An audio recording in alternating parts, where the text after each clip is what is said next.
We have probably the fight of the night and potential fight of the year here. Two high volume bloods and guts pressure fighters. Munguia trying to beat Resendez, trying to get his first belt at 168, where Resendez, someone who wasn't expected to get a belt at 168, managed to do it. This is a close fight, but I do believe there will be one winner, and it will make it very, very, very convincing in dramatic fashion. Watch the rest to find out. Now, when you see Resendez against Caleb Plant, he boxed tremendously, outworked him, outfought him, dragged him to a dogfight. But that is one strength I say about Resendez, is he brings you into his fight. He makes it uncomfortable. Even against Elijah Garcia, where he lost that fight, he made it troubling at times where he built the momentum himself, but obviously it didn't go his favour. But you see there with Plant, pushing him back, then landing the shots, pushing him back where he's comfortable, boxing on the back foot, but then slipping his shot and landing shots of his own. That is how you beat someone like Munguia. Fight him at his own game or drag him to your own game, which Resendez does to a T. So you see that sneaky right hand as well. Resendez, he is a very, very underrated fight, where a lot of people see him as a paper champion because he got elevated from the interim title from this fight against Plant, and obviously it was a massive, massive upset. I don't see it that way. I think he's an underrated fighter, and he hasn't got the recognition that he now has. And when I look back at it, Plant should have been 1-2, not 1-20, but that's the bookmakers for you. But you see here against Elijah Garcia, where it's crazy how he beat Caleb Plant but lost to Elijah Garcia, but that's boxing. Sometimes it works in many, many different ways. You see there, first round got caught clean, but then started to build a momentum, land shots of his own, win a few rounds, made it tough for him, and just outworked him in a lot of spells. But Garcia managed to see through it, managed to break him down, where Resendez was firing away, but he was landing shots of his own. Garcia, where he just fought his own fight, where he fought fire with fire, and then he started hurting to the head, body. And Resendez, similar to Plant in that way, just fought in one gear. As you see there, he landed that body shot. Later on in the fight, hurt him to the body, where he'd drop his hand, land a right hook, and then that was night.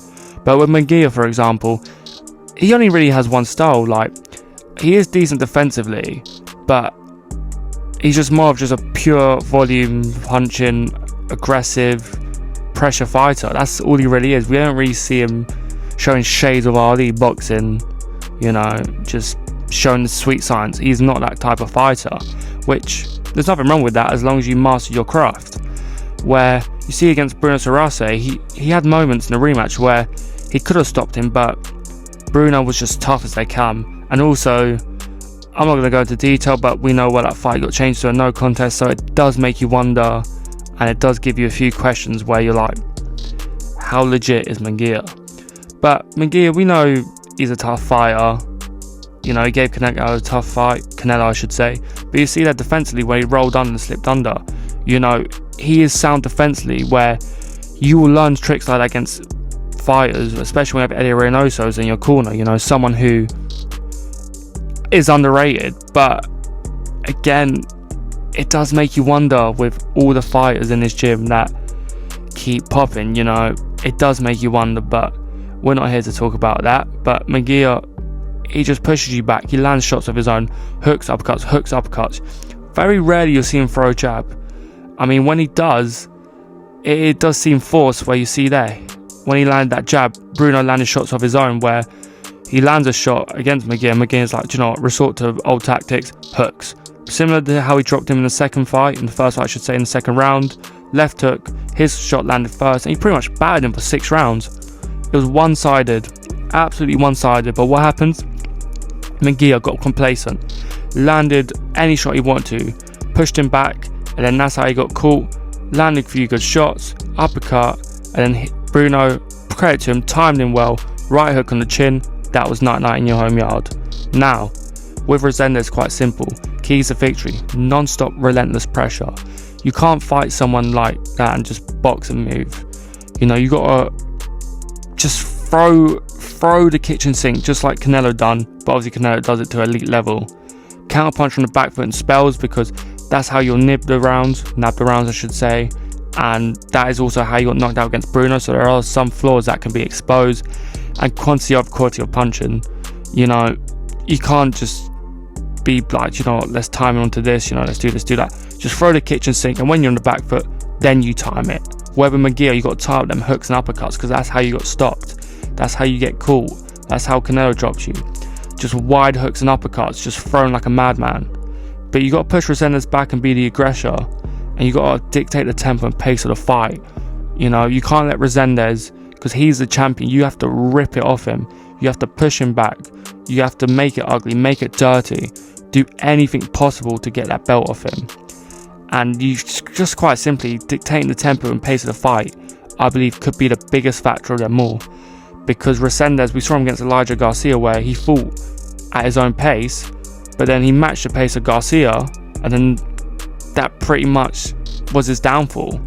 So that could be a big factor, and it could be a way Munguia drags him to his own fight, and a fight in his favour.